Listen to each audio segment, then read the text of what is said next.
বিদ্যুতের দাবিতে রাস্তা অবরোধ। অধিকাংশ সময় এলাকায় বিদ্যুৎ থাকে না। একটু ঝড় বৃষ্টি হলেই বা আকাশ একটু মেঘলা হলেই বিদ্যুৎ সংযোগ বিচ্ছিন্ন করে দেওয়া হয়, এমনটাই অভিযোগ স্থানীয় বাসিন্দাদের। এলাকায় অবিলম্বে বিদ্যুৎ পরিষেবা ভালো করতে হবে, এমনটাই দাবি তুলে বসিরহাটের পিফা এলাকায় রাস্তা অবরোধ করে বিক্ষোভ দেখালেন এলাকার বাসিন্দারা। বালঞ্চ বসিরহাট রোডের পিফা বাজারের কাছে রাস্তা অবরোধ করে তারা বিক্ষোভ দেখায়। বিক্ষোভকারীদের দাবি এলাকায় বিদ্যুৎ পরিষেবা ভালো করতে হবে। এই এলাকায় অনেক ছোট ছোট শিল্প কারখানা রয়েছে। অধিকাংশ সময় বিদ্যুৎ না থাকার ফলে এই শিল্পের ও কারখানার মালিকদের ব্যাপক পরিমাণে ক্ষতির মুখে পড়তে হচ্ছে। তাই বিদ্যুৎ পরিষেবা উন্নত করার জন্য এদিন তারা বিক্ষোভ দেখায়। দেখুন, আজকে মূলত এখানে যে আমরা হরতাল করেছি, আমাদের এখানে দীর্ঘদিন ধরে ইলেকট্রিকের পরিষেবা অত্যন্ত খারাপ, যার ফলে আজকে এই এলাকাবাসী সবাই মিলে আমরা একত্রিত হয়ে রাস্তা অবরোধ করেছি। যতক্ষণ না ইলেকট্রিক অফিসার এখানে আসছে, আমরা এই আন্দোলন অব্যাহত রাখবো।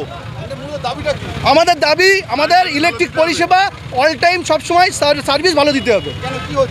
আমাদের সার্ভিস তো ভালো দেওয়া হয় না এখানে। আমাদের মূলত বিষয় হচ্ছে, আমরা একই মৈত্রবাগান বসিরহাটকে সাপ্লাই দেয় পৌরসভা, মৈত্রবাগান ওই গ্রামকে সাপ্লাই দেয় পিফা পঞ্চায়েত। কিন্তু সমস্যা এখানে একটাই, আমরা এখানে ইলেকট্রিকের যে কভার লাগানোর পরে আমাদের সার্ভিস এখনও পর্যন্ত ভালো দেওয়া হয় না। কারণ হচ্ছে বসিরহাটের পৌরসভায় সেখানে লাইনটা ঠিক রাখা হয়, আর আমাদের জায়গায় এখানে অফ করে রেখে দেওয়া হয়, স্টক করা হয় ইলেকট্রিক। আসলে আমাদের গ্রামের মানুষদেরকে ওরা মানুষ বলে মনে করে না। এখানে ব্যাংক ডাকলে বিদ্যুৎ অফ হয়ে যায়। এখন ইলেকট্রিক ছাড়া কোনো ছোট ছোট কলকারখানা চলতে পারে না। এখানে এলাকায় তাঁত শিল্প আছে, তাই ইলেকট্রিকই চলে, দর্জি আছে, ইলেকট্রিকই চলে। এবং যারা পড়াশুনো করে বাচ্চারা, এই রাত্রিবেলা এত গরম কষ্ট পাচ্ছে, সামান্য একটুখানি ঝড় বৃষ্টিতে কারেন্ট অফ, এটা হতে পারে, এটা মানা যায়। এবং এই দীর্ঘদিন ধরে হচ্ছে। পৌরসভায় না হয় না, গ্রাম অঞ্চলে এটা হয় কেন? এর জন্য অবিলম্বে যদি ব্যবস্থা না নেয়, তা দীর্ঘক্ষণ ধরে আন্দোলন চলবে।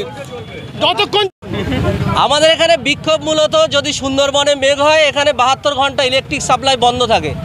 বসিরহাট মৈত্রবাগান সাপ্লাই গ্রুপ, এখানে খুব বাজে অবস্থায়। আমাদের কেবিল দেওয়ার পরেও এখানে ঠিকঠাক বৃষ্টি হলে, মেঘ হলে, বিদ্যুৎ চমকালে এখানে 24 ঘন্টা সাপ্লাই বন্ধ করে রেখে দেয়।